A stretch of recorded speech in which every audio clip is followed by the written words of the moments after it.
how's it going? I'm Jenny. KB.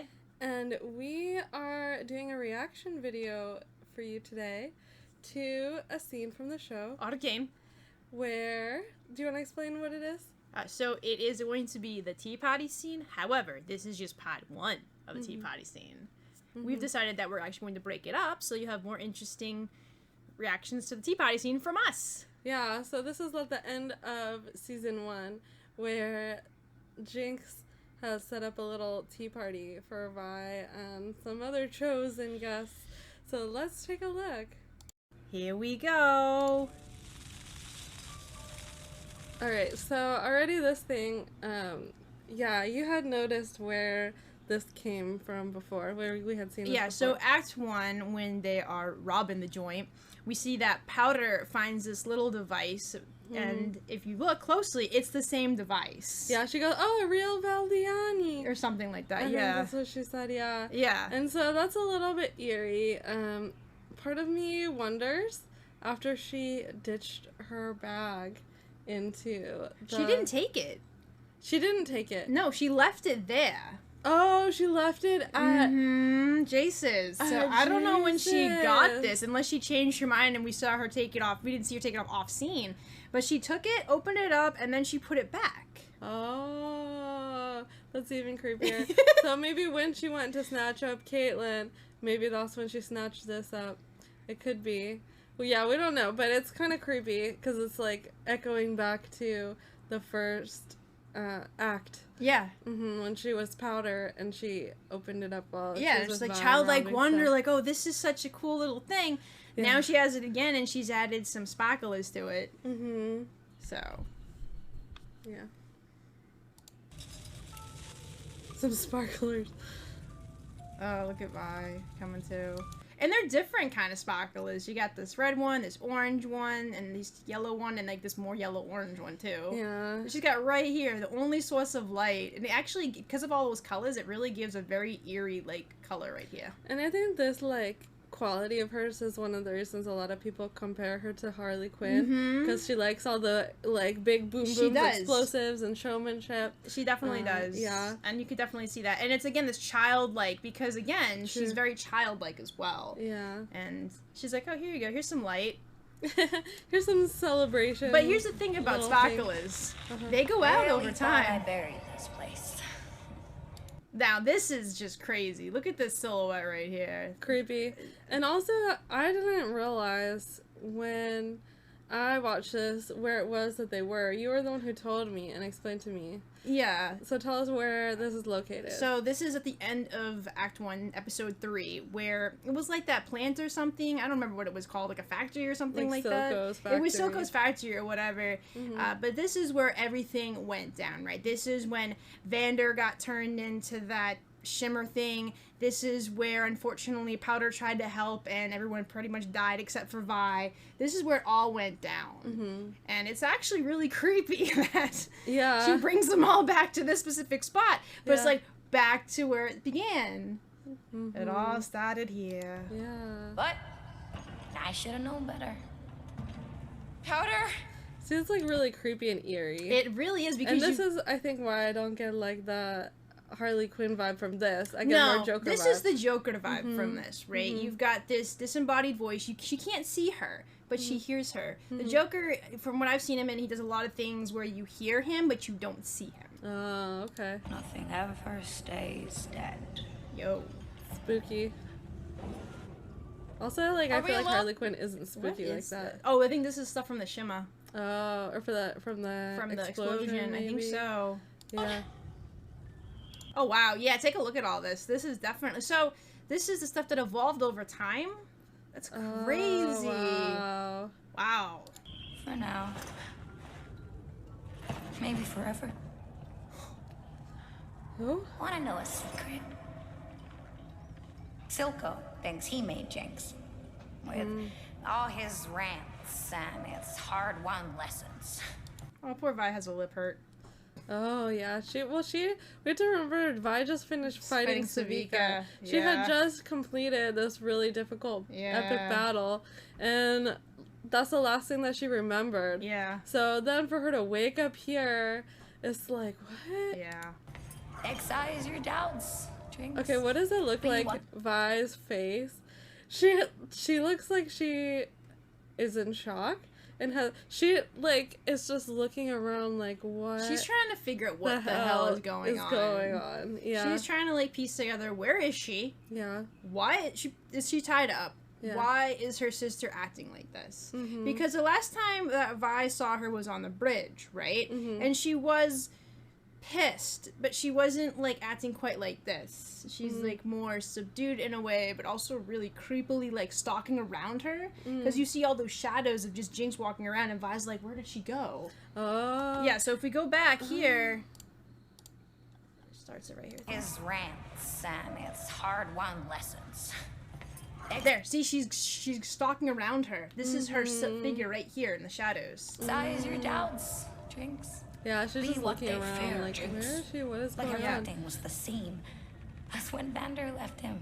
But he didn't. There she is. Jinx. I think Vi also, in a way, looks sad. She's very sad. I feel like she has so much tenderness toward her sister. So even though she's, like, surprised and trying to figure out what's going on, I think a part of her is already sad that this is what has become of her sister. Well, yeah, because all Vi could care about, all Vi was thinking about, all that kept her going when she was in Stillwater was the thought of getting back with her sister.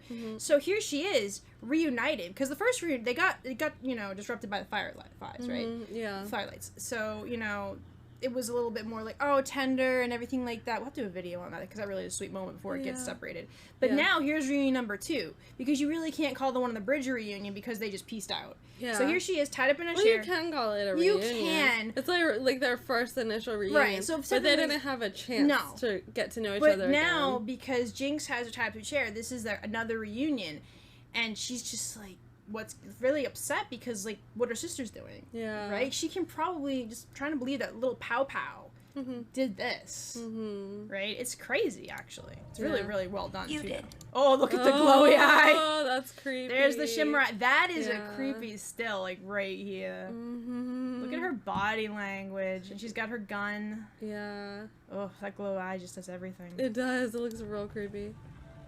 And see, here there's you go. the sadness. There's the sad. Powder. Here we go. I never meant to leave you. Yeah. You never left. I always heard you. Shadows in the streets. Prickles on the back of my neck. So it seems like Vi is still, like, not only sadness but also anguish, and also the fact that Vander gave her that sense of responsibility for the younger ones that were in her care, and beyond that, she felt like the sole parent of Powder. So you can tell that she also has this kind of anguish that it's like this really sad, and also like feeling bad that she didn't do what Vander asked of her. It was his dying wish that she take care of Powder, and so she feels a lot of responsibility for what Jinx has become. Yeah, she definitely does. You can just see the side profile of her face. She just looks like so fallen. And it's interesting because, like, we both find this scene really creepy. We're like, look at how creepy Jinx looks. Well, the Jinx aspect is, but the Vi aspect of it is really sad. But Vi doesn't see it as creepy as of yet. She is sad of what's happened and feels responsible and feels bad about it. She definitely does. She's also the older sister. When you're the older sibling, it is your responsibility to look after your younger siblings, right?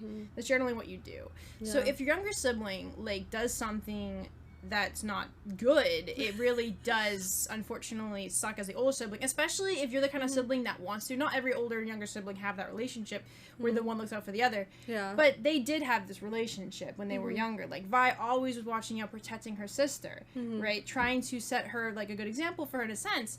And, of course, with her being locked up in Stillwater for so long, to her, she feels like, hey, listen, I failed.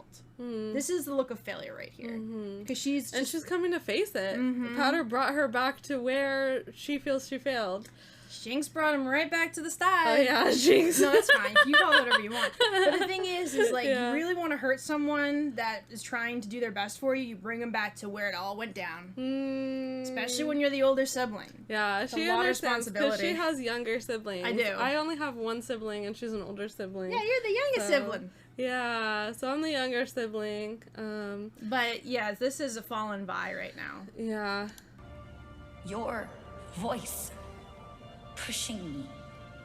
Picking me up. And that's one of those things that we find really creepy when we go back and rewatch it, is how Vi, like, tries to encourage Powder. When you show those scenes back, like, in Act 1, and Vi is giving her those words of encouragement, and she's like, but they don't work. And Vi's like, but one day they will. And they we're will. just, yeah, they will.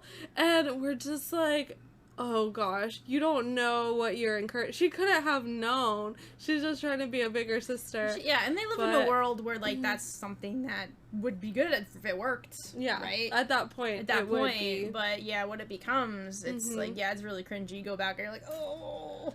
And Powder's like, please work. And I'm like, and now you're still seeing that, like, those words of Vi's are still in Jinx's head. Yeah. Yeah, that they're still such a part of her. That's really a big, interesting thing. It really is. I might just add, this is really very prettily detailed. It's almost like a watercolor right here. Like in a nerd out. Anyway, let's keep going. Yeah. When all the color... Oh, see, already one went out. Oh, yeah. One went out.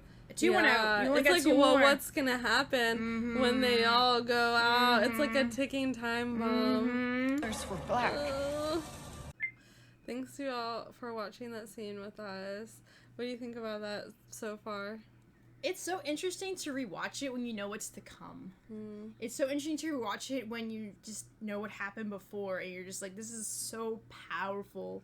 I feel like there's a lot, even, like, we weren't even listening that much to the words, so much as we were watching and looking at them. Yeah. And receiving this more visually. And there's a lot even just to see. There is a lot. You could literally just mute that entire scene and just watch it and just be kind of, like, feeling a lot of feelings without the dialogue. Get rid of subtitles, get rid of the actual audio, just watch it in silence. Yeah. That might be more eerie. But yeah, that'd be kind of cool Would too. be. Oh my gosh. Yeah, so over the next 3 weeks, we'll continue going through this scene. The tea party scene. The tea party scene, yes. So thanks again for watching, and we'd love to have you stay in touch with us, so please subscribe.